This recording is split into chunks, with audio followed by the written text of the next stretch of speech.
नमस्कार प्रिय विद्यार्थी मित्र आणि मैत्रिणींनो, स्पर्धा परीक्षा यशोमार्ग या आपल्या आवडत्या यूट्यूब चॅनलवर सर्वांचं मनापासून स्वागत करतो. मित्रांनो, आज आपल्या अभ्यासाच्या व्यतिरिक्त पण आपल्या अभ्यासाच्या दृष्टिकोनातून पण महत्त्वाची आहे. थोडंसं पोलीस भरतीचे आता आपण जास्त व्हिडिओ पोलीस भरतीवरच बनवत होतो आणि पोलीस भरतीचंच आता आपल्याला चालू घडामोडी गणित, मराठी व्याकरण यावरसुद्धा व्हिडिओ बनवायचे. पण त्या दृष्टिकोनातून एक खूप महत्त्वाची योजना ही महाराष्ट्र शासनाने काल अर्थसंकल्पामध्ये जाहीर केलेली आहे मित्रांनो. आणि या योजनेवर सुद्धा प्रश्न हमखास कोणत्या न कोणत्या जिल्ह्यामध्ये, माझे शब्द लक्षात ठेवा तुम्ही, कोणत्या न कोणत्या तरी जिल्ह्याच्या लेखी परीक्षेमध्ये ह्या योजनेवर 100% प्रश्न येणार आहे. त्यामुळे एका मार्काचं महत्त्व सर्वांना माहिती आहे. त्यासाठी हा खास व्हिडिओ मित्रांनो. तर हा व्हिडिओ शेवटपर्यंत बघा. व्हिडिओ आवडल्यास व्हिडिओला लाईक करा आणि चॅनलला सबस्क्राईब करा. चला बघू मित्रांनो, काय योजना पूर्ण माहिती घेऊ. योजनेची वैशिष्ट्ये काय, कोण कोण याच्यामध्ये पात्र आहे, कोण अपात्र आहेत, त्याच्यानंतर कधीपर्यंत फॉर्म सुरू होणार आहेत आणि कधी पैसे खात्यामध्ये येणार आहेत. ओके, हा सर्व फंडा म्हणतात ना मित्रांनो, जब झोली लगे ये फटणे तो खैरात लगी ये बटणे, अशी गोष्ट आहे मित्रांनो. बघा, लोकसभेमध्ये थोडासा दणका काय बसला आहे, सर्व गोष्टी जे आता खैरात वाटणं सुरू आहे. असो, आपल्याला या 1,500च्या मागं जायचं नाही आहे. जेवढ्या माझ्या बहिणी असतील, मैत्रिणी असतील, जेवढे माझे भाऊ असतील, कारण की तुम्हाला नोकरी लागल्यानंतर तुम्ही तर याच्यासाठी पात्र असणार नाही आहे आणि जे कोणी भाऊ लागणार आहेत त्यांच्या मिसेससुद्धा पात्र असणार नाही. त्यामुळे आपल्याला फक्त मार्कासाठी योजना बघायची आहे. बाकी घरामध्ये आपल्या आई वगैरे, बहीण वगैरे यांच्यासाठी जरी योजना असेल तर ते पण आपण यामध्ये बघणारच आहे. तर बघा मित्रांनो, काय आहे, महाराष्ट्रात राज्यात मुख्यमंत्री माझी लाडकी बहीण योजना सुरू करण्यास मान्यता देण्यात आलेली आहे मित्रांनो. इथं बघू शकता तुम्ही, महाराष्ट्र शासन महिला व बालविकास विभाग. ओके, बघा प्रस्तावना. महाराष्ट्र राज्यातील महिलांमध्ये ॲनिमियाचे प्रमाण 50% जास्त आहे. तसेच राज्यातील श्रमबल पाहणीनुसार पुरुषांची रोजगाराची टक्केवारी 59.10% व स्त्रियांची टक्केवारी फक्त किती मित्रांनो 28.70%. ही वस्तुस्थिती लक्षात घेता महिलांच्या आर्थिक आरोग्य परिस्थितीमध्ये सुधारणा करणे आवश्यक आहे. महिलांचे आरोग्य व पोषण आणि त्यांच्या आर्थिक स्वावलंबनासाठी राज्यात विविध योजना राबवण्यात येत आहेत मित्रांनो. महिलांचा श्रम सहभाग पुरुषांच्या तुलनेत कमी आहे, त्यामुळे त्यांच्या आर्थिक स्वातंत्र्यावर परिणाम होतो. सदर परिस्थिती लक्षात घेऊन राज्यातील महिलांच्या आर्थिक स्वातंत्र्यासाठी त्यांच्या आरोग्य आणि पोषणामध्ये सुधारणा करणे आणि कुटुंबातील त्यांची निर्णायक भूमिका मजबूत करणे यासाठीच महाराष्ट्र राज्याची मुख्यमंत्री माझी लाडकी बहीण योजना सुरू करण्यात आली मित्रांनो. ओके, शासन निर्णय काय आहे बघा. आता आपल्याला मेन आहे आपलं बघायचं आहे ते म्हणजे उद्देश बघायचे आपल्याला मेन. तुम्ही बघू शकता मित्रांनो, उद्देश बघायचे आपल्याला. पहिला बघा मित्रांनो, उद्देश राज्यातील महिला व मुलींना पुरेसे सोयीसुविधा उपलब्ध करून रोजगार निर्मितीस चालना देणे. नंबर 2, त्यांचे आर्थिक सामाजिक पुनर्वसन करणे. नंबर 3, राज्यातील महिला स्वावलंबी व आत्मनिर्भर करणे. राज्यातील महिलांना व मुलींना सशक्तीकरणास चालना मिळणे. महिला आणि त्यांच्यावर अवलंबून असलेल्या मुलांच्या आरोग्य आणि पोषण स्थितीत सुधारणा करणे. आता बघा स्वरूप काय मित्रांनो, हा खूप महत्त्वाचा आहे. याचं स्वरूप बघायचं आहे मित्रांनो आपल्याला. याचं स्वरूप काय आहे, तर याचं स्वरूप असं आहे मित्रांनो की पात्रता कालावधी दरम्यान प्रत्येक महिलेला प्रत्येक महिलेला तिच्या स्वतःच्या पात्र महिला जे असतात स्वतःच्या आधार लिंक केलेल्या थेट लाभ हस्तांतरण, डायरेक्ट बेनिफिट ट्रान्सफर, आपण DBT म्हणतो त्याला मित्रांनो, सक्षम बँक खात्यात दरमहा 1,500 रुपये इतकी रक्कम दिली जाईल. तसेच केंद्र राज्य शासनाच्या, हा खूप महत्त्वाचा पॉईंट आहे, केंद्र व राज्य शासनाच्या अन्य आर्थिक लाभाच्या योजनेद्वारे 1,500 रुपयापेक्षा कमी लाभ घेत असेल तर फरकाची रक्कम या योजनेद्वारे पात्र महिलेस देण्यात येईल. बघा मित्रांनो, भरपूर अशा योजना आहेत ज्या केंद्र शासनाच्या, राज्य शासनाच्या, ज्यामध्ये विधवा असतील, परित्यक्त्या असतील मित्रांनो, त्यांना महाराष्ट्र शासनाची असो किंवा केंद्राची, आपण गावरान भाषेमध्ये खेड्यामध्ये म्हणतात मला पगार सुरू आहे. ओके, समजा जर ती पगार 1,500पेक्षा कमी असेल, समजा ती 1,000 असेल, तर वरचे जे 500 रुपये मित्रांनो हे त्या योजनेद्वारे महिलाला मिळणार आहे. आणि 1,500पेक्षा जर जास्त असेल मित्रांनो तर साहजिक आहे ते अपात्र होऊन जातील यासाठी. तर बघा, योजनेचे लाभार्थी मित्रांनो महाराष्ट्र राज्यातील 21 ते 60 या वर्ष वयोगटातील विवाहित, विधवा, घटस्फोटित, परित्यक्त्या आणि निराधार महिला. आता तुम्हाला माहीत आहे मित्रांनो, विधवा, निराधार, परित्यक्त्या यांना ऑलरेडी महाराष्ट्र शासनाच्या जवळपास भरपूर जणांना ज्या आपण म्हणतो ते पगारी सुरू आहेत. ओके, तर पात्रता बघायची मित्रांनो, हे खूप मोठं म्हणजे सर्वात मोठं वैशिष्ट्य राहणार आहे आणि याच्यावरच प्रश्न राहणार आहे मित्रांनो. याच्यावर प्रश्न काय असू शकतो आता तुम्ही आपण बघू शकता. बघा, एक तर आहे लाभार्थी हा महाराष्ट्र शासनाचा रहिवासी असला पाहिजे, हे तर फिक्स राहणार, त्यात काही हेच नाही. राज्यातील विवाहित विधवा, घटस्फोटित परित्यक्त्या, निराधार महिला. बघा, किमान वयाची 21 आणि कमाल वयाची 60 वर्ष. हा बघा, 21 आणि 60 याच्यावर प्रश्न राहणार, किमान आणि त्याच्यानंतर बघू शकता मित्रांनो की सदर योजनेअंतर्गत लाभ घेण्यासाठी अर्ज करणाऱ्या लाभार्थ्यांचे बँक खाते. बघा, आपण खूप मोठा महत्त्वाचा हे की बँक खाते जे मित्रांनो, बँक खाते आवश्यक आहे आणि लाभार्थी कुटुंबाचे वार्षिक उत्पन्न 2.5 लाखापेक्षा जास्त नसावे. हा पण खूप मोठा बघा महत्त्वाचे पॉईंट आहेत. किमान वय वर्ष 21 आणि कमाल 60 आणि त्याचे 2.5 लाखापेक्षा जास्त उत्पन्न नसावे. कोणते? वार्षिक. आता बघा, हे झाले पात्रता निकष. आता अपात्रता काय मित्रांनो? बघा, साहजिक आहे, ज्या कुटुंबाचे एकत्रित वार्षिक उत्पन्न 2.5 लाखापेक्षा जास्त असेल तो अपात्र आहे. ज्याच्या कुटुंबातील सदस्य आयकरदाता असेल म्हणजे जो टॅक्स भरत असेल तो अपात्र आहे. ज्यांच्या कुटुंबातील सदस्य, बघा आता इथं 2 पॉईंट आहेत, अपात्र पात्र महत्त्व. नियमित, कायम कर्मचारी, कंत्राटी कर्मचारी, ओके.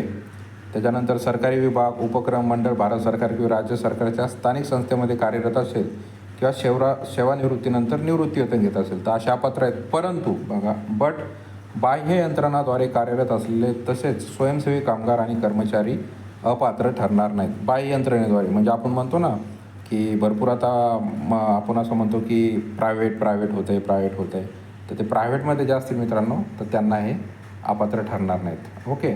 सदर लाभार्थी महिलेने शासनाच्या इतर विभागामार्फत राबवण्यात येणाऱ्या आर्थिक योजनेद्वारे 1,500पेक्षा जास्त लाभ घेतला असेल तर ती अपात्र होणार आहे. ज्यांच्या कुटुंबातील सदस्य विद्यमान किंवा माजी खासदार आमदार आहेत ते अपात्र होणार आहे. यांना तर पहिले करायला पाहिजे. ज्यांच्या कुटुंबातील सदस्य भारत सरकार किंवा राज्य सरकारच्या बोर्ड, कॉर्पोरेशन, बोर्ड, उपक्रमाचे अध्यक्ष, उपाध्यक्ष किंवा संचालक सदस्य आहेत, ओके, हे पण यांचे पण अपात्र आहेत मित्रांनो. 7. ज्यांच्या कुटुंबातील सदस्यांची संयुक्तपणे 5 एकरापेक्षा जास्त सदस्य जमीन आहे. बघा, हा पण महत्त्वाचा पॉईंट आहे. पात्र आणि अपात्र हे सर्वात महत्त्वाचं आहे की 5 एकरापेक्षा जर एकत्रित जमीन जास्त असेल त्यांना पण याचा लाभ नाही. आणि ज्यांच्याकडे 4 चाकी वाहन, फक्त काय ट्रॅक्टर वगळून, त्यांच्या कुटुंबातील सदस्यांच्या नावावर नोंदणीकृत आहेत, ओके, असे हे अपात्र ठरणारे मित्रांनो. सदर योजनेच्या पात्रता व अपात्रता निकषामध्ये सुधारणा करण्याची आवश्यकता असल्यास नियोजन व वित्त विभागाचे अभिप्राय घेऊन शासन मान्यतेने कार्यवाही करण्यात येईल. ओके. आता बघा, कागदपत्र कोणकोणते लागणार आहे हा पण खूप महत्त्वाचा पॉईंट आहे. कागदपत्र कोणकोणते लागणार आहे तर कागदपत्र 1 नंबर लागणार आहे. ओके. पहिलं तर योजनेच्या लाभासाठी ऑनलाईन अर्ज करायचा आहे. त्याचे आधार कार्ड असणं जरुरी आहे. महाराष्ट्राचे अधिवास प्रमाणपत्र, जन्मदाखला राज्यातील. त्याच्यानंतर सक्षम प्राधिकारी यांनी दिलेला कुटुंबाचा उत्पन्नाचा दाखला जो 2.5 लाखापेक्षा खाली असणे अनिवार्य आहे. बँक खाते जे येते मित्रांनो, पासबुकच्या पानाची पहिली प्रत, छायांकित प्रत. त्याच्यानंतर पासपोर्ट आकाराचा फोटो, रेशन कार्ड आणि सदर योजनेच्या अटी शर्तीचे पालन करण्याबाबतचे हमीपत्रसुद्धा द्यावं लागणार आहे मित्रांनो की सदर अटी मला मान्य आहेत. ओके. त्याच्यानंतर बघू शकता लाभार्थ्याची निवड कोण करणार आहे. बघा, मुख्यमंत्री माझी लाडकी बहीण योजनेच्या लाभार्थीची पात्रता अंगणवाडी सेविका, पर्यवेक्षिका, मुख्य सेविका, सेतू सुविधा केंद्र, ग्रामपंचायत, ग्रामसेवक, वार्ड अधिकारी यांनी खातरजमा करून ऑनलाईन प्रमाणित केल्यानंतर लाभार्थ्याचा अर्ज सक्षम अधिकारी यांच्याकडे सादर करावा. सक्षम अधिकारी यांनी या कामाकाजावर नियंत्रण ठेवायचं आहे. त्यानुसार सदर योजनेकरता अंगणवाडी सेविका, पर्यवेक्षिका, मुख्य सेविका, सेतू सुविधा केंद्र, ग्रामपंचायत, ग्रामसेवक, वार्ड अधिकारी व सक्षम अधिकारी यांच्या जबाबदाऱ्या खालीलप्रमाणे निश्चित करण्यात आल्या. बघा, खालीलप्रमाणे करायचं आहे, निश्चित केलेल्या आहे त्यांच्या जबाबदाऱ्या. बघा, एक ग्रामीण भाग म्हणजे खेड्या भागामध्ये ज्या मित्रांनो आपल्या अंगणवाडी सेविका असतात, पर्यवेक्षिका असतात, सेतू सुविधा केंद्र असतात, ग्रामपंचायत किंवा ग्रामसेवक. बघा, अर्ज पडताळणी करून सक्षम प्राधिकाऱ्याकडे मान्यतेसाठी सादर. संबंधित जिल्हा व महिला बालविकास अधिकारी. बघा, सदर जिल्हा व महिला आणि अंतिम मंजुरी देण्याकरता कोणाला? संबंधित जिल्हाधिकारी यांच्या अध्यक्षतेखालील एक समिती नेमली जाईल त्याच्यामध्ये. ओके. आणि 2 नंबर नागरी भागासाठी सेम अंगणवाडी सेविका, मुख्य सेविका, वार्ड अधिकारी, सेतू केंद्र आणि त्यांच्यासाठी पुन्हा हेच. ओके. त्याच्यानंतर बघू शकता नियंत्रण अधिकारी. बघा कोण याच्यावरचे. आयुक्त महिला व बालविकास महाराष्ट्र राज्य पुणे सदर योजनेसाठी नियंत्रण अधिकारी राहतील. तसेच आयुक्त एकात्मिक बालविकास योजना मुंबई हे सहनियंत्रण अधिकारी असतील. योजनेची कार्यपद्धती बघा मित्रांनो, काय आहे योजनेची कार्यपद्धती की योजनेचे अर्ज पोर्टल, मोबाईल ॲपद्वारे, सेतू सुविधा केंद्राद्वारे ऑनलाईन भरले जाऊ शकतात. त्यासाठी पुढील प्रक्रिया विहित करण्यात आलेली आहे. बघा, पात्र महिलेस या योजनेसाठी ऑनलाईन अर्ज करता येईल. ज्या महिलेस ऑनलाईन अर्ज सादर करता येत नसेल त्यासाठी अर्ज भरण्याची सुविधा अंगणवाडी केंद्रात, बालविकास प्रकल्प अधिकारी कार्यालय, नागरी, ग्रामीण, आदिवासी, ग्रामपंचायत, वार्ड, सेतू सुविधा केंद्र इथे उपलब्ध असतील. त्याच्यानंतर 3 वरील भरलेला फॉर्म अंगणवाडी केंद्रात, बालविकास प्रकल्प अधिकारी कार्यालय, सेतू सुविधा केंद्रामध्ये नियुक्त कर्मचाऱ्याद्वारे ऑनलाईन प्रविष्ट केलं जाईल आणि प्रत्येक यशस्वीरित्या दाखल केलेल्या अर्जासाठी यथायोग्य पोचपावती दिली जाईल. ओके. अर्ज भरण्याची संपूर्ण प्रक्रिया विनामूल्य आहे मित्रांनो, हा खूप महत्त्वाचा पॉईंट आहे. कोणीसुद्धा पैसे द्यायचे नाही. यासाठी अर्ज भरण्याची संपूर्ण प्रक्रिया विनामूल्य आहे. अर्जदार महिलेने स्वतः उपरोक्त ठिकाणी उपस्थित राहणे आवश्यक असेल, जेणेकरून तिचा तेथे फोटो काढता येईल आणि KYC करता येईल. यासाठी महिलेने खालील गोष्टी आणणे: कुटुंब पूर्ण ओळखपत्र, त्याच्यानंतर स्वतःचे आधार कार्ड. ओके. त्याच्यानंतर बघा, तात्पुरत्या यादीचे प्रकाशन. अर्ज प्राप्त झाल्यानंतर पात्र उमेदवारांची तात्पुरती यादी पोर्टलवर, ॲपवर जाहीर केली जाईल. त्याची प्रत अंगणवाडी केंद्र, ग्रामपंचायत, वार्ड स्तरावर सूचना फलकावर देखील लावण्यात येईल. बघा, त्याच्यानंतर आक्षेपाची पावती. जर कोणाला याच्यावर आक्षेप असेल तर जाहीर यादीवरील हरकत पोर्टल ॲपद्वारे प्राप्त केल्या जातील. याशिवाय अंगणवाडी सेविका, मुख्य सेविका, सेतू सुविधा केंद्र यांच्यामार्फत बालविकास प्रकल्प अधिकारी यांच्याकडे लेखी हरकत तक्रार नोंदवता येईल. लेखी म्हणजेच ऑफलाईन प्राप्त झालेल्या हरकत तक्रार रजिस्टरमध्ये नोंदवल्या जातील आणि ऑनलाईन अपलोड केल्या जातील. पात्र लाभार्थ्याची यादी जाहीर केल्याच्या दिनांकापासून 5 दिवसापर्यंत याला हरकत किंवा तक्रार नोंदवणे आवश्यक आहे. बघा, 5 दिवसामध्येच. ओके. सदर हरकतीचे निराकरण करण्यासाठी संबंधित जिल्हा व बालविकास अधिकारी यांच्या अध्यक्षतेखाली तक्रार निवारण समिती गठीत करण्यात येईल. आणि त्याच्यानंतर येईल अंतिम यादी. अंतिम यादीमध्ये काय होईल मित्रांनो की सदर समितीमार्फत प्राप्त हरकतीचे निराकरण करण्यात येऊन पात्र लाभार्थ्यांची अंतिम यादी तयार केली जाईल. सदर अपात्र लाभार्थ्यांची स्वतंत्र यादी अंगणवाडी, ग्रामपंचायत, वार्ड स्तर, सेतू सुविधा केंद्र तसेच पोर्टल ॲपद्वारे देखील जाहीर करण्यात येईल. पात्र अंतिम यादीतील महिला मृत झाल्यास सदर महिलेचे नाव लाभार्थी यादीतून वगळण्यात येईल. बघा, सदर महिला जर मृत पावली तर तिचं नाव यादीमधून काढण्यात येईल. त्याच्यानंतर बघा, लाभाच्या रकमेचे वितरण. प्रत्येक पात्र महिलेच्या तिच्या स्वतःच्या आधार लिंक केलेल्या थेट लाभ हस्तांतरण, डायरेक्ट बेनिफिट ट्रान्सफर, सक्षम बँक खात्यात जिल्हा महिला व बालविकास अधिकारी कार्यालयामार्फत रक्कम जमा केली जाईल. आता योजनेची प्रसिद्धी बघा. सदर योजनेची प्रसिद्धी जिल्हा कार्यक्रम अधिकारी, जिल्हा परिषद नोडल अधिकारी तसेच जिल्हा महिला व बालविकास अधिकारी, संबंधित जिल्हा समिती अधिकारी यांच्या समन्वयाने करावी. तसेच गाव पातळीवरील होणाऱ्या ग्रामसभा, महिला सभामध्ये सदर योजनेबाबत व्यापक प्रसिद्धी देण्यात यावी. सदर योजनेसाठी वेब पोर्टलवर मोबाईल ॲप्लिकेशन तयार करण्याची जबाबदारी आयुक्त महिला व बालविकास पुणे यांची राहील. ओके. त्यानंतर बघा, या योजनेतील लाभार्थ्यांची पोर्टलवर नोंदणी होऊन योजना सुरळीत कार्यान्वित राहण्याकरता तसेच पोर्टलचे संचालन, अर्ज डिजिटाईज पद्धतीने जतन करणे, पोर्टल वेळी अद्ययावत करणे याकरता आयुक्त महिला व बालविकास पुणे यांच्या स्तरावर कक्ष निर्माण करण्यास व त्यामध्ये विविध पद्धतीने 10 तांत्रिक मनुष्यबळाची नियुक्ती करण्यात येईल. तसेच योजना सुरळीत कार्यान्वित राहण्याकरता नियंत्रण ठेवण्यासाठी शासन स्तरावर कक्ष निर्माण करून 5 तांत्रिक मनुष्यबळाची नियुक्ती करण्यात येईल. सदर योजनेचे संनियंत्रण व आढावा घेण्याकरता राज्यस्तरावर समिती गठीत करण्यात येईल. समितीमध्ये बघा, हे मेंबर असतील आयुक्त महिला बालविकास पुणे, आयुक्त एकात्मिक बालविकास योजना महाराष्ट्र राज्य नवी मुंबई हे सदस्य असतील. अध्यक्ष हे आयुक्त महिला बालविकास पुणे असतील. बाकी सदस्य सर्व उपमुख्य कार्यकारी अधिकारी जिल्हा परिषद, त्याच्यानंतर सहसचिव, उपसचिव, नगर विकास मंत्रालय मुंबई, सर्व विभागीय उपायुक्त महिला व बालविकास, सर्व उपायुक्त विकास, ग्राम विकास विभाग, संचालक नगरपालिका, नगरपंचायत प्रशासन नवी मुंबई आणि सदस्य सचिव असतील मित्रांनो उपायुक्त महिला व बालविकास आयुक्तालय पुणे. सदर समितीची बैठक 3 महिन्यातून एक वेळेस तसेच आवश्यकतेनुसार आयोजित करण्यात यावी. सदर समितीची कार्यकक्षा खालीलप्रमाणे राहील. सदर योजनेची देखरेख व संनियंत्रण करणे, राज्यातील योजनेच्या अंमलबजावणीबाबत आढावा घ्यायचा आहे. सदर योजनेसाठी उपलब्ध तरतूद व खर्च याबाबत आढावा घेऊन आवश्यक निधीची मागणी शासनास करणे. सदर योजनेचे धोरणात्मक बदल करायचे असल्यास त्याबाबत प्रस्ताव शासनास सादर करणे. जिल्हा स्तरावर समिती बघा मित्रांनो, संबंधित जिल्हाधिकारी, अध्यक्ष, ओके, संबंधित सर्व मुख्य कार्यकारी अध्यक्ष, जिल्हा परिषद अध्यक्ष, संबंधित पोलीस अधीक्षक, जिल्हा सह आयुक्त, नगर प्रशासन, जिल्ह्यातील महानगरपालिकेचे आयुक्त, संबंधित जिल्हा कार्यकारी अधिकारी, कार्यक्रम अधिकारी, जिल्ह्यातील नगर परिषदांचे मुख्य अधिकारी, संबंधित प्रकल्प अधिकारी, संबंधित जिल्हा व महाविकास अधिकारी यांची दरमहा बैठक होणार मित्रांनो. सदर समितीची बैठक जी आहे मित्रांनो ही दरमहा होणार आहे. तसेच आवश्यकतेनुसार त्यांची कार्यक्षमता काय दिलेली कार्यकक्षा, देखरेख, सहनियंत्रण ठेवणे, अंमलबजावणीत आढावा घेणे, उपलब्ध तरतूद खर्च याबद्दल राज्य समितीकडे मागणी करणे, कालबद्ध पद्धतीने लाभार्थीची यादी अंतिम करणे, सदर योजनेपासून कोणतेही पात्र लाभार्थी वंचित राहणार नाही याची दक्षता घेणे. ओके. तसेच बघा, राज्यस्तरीय जिल्हास्तरीय समितीमध्ये योजनेच्या अंमलबजावणी सुकर व्हावी यासाठी कार्यपद्धतीमध्ये बदल करण्याचे अधिकार मान्य मंत्री महिला व बालविकास यांना राहतील. तसेच मान्य मंत्री महिला व बालविकास यांच्याकडून सदर योजनेचा आढावा दर 3 महिन्याने घेण्यात येईल.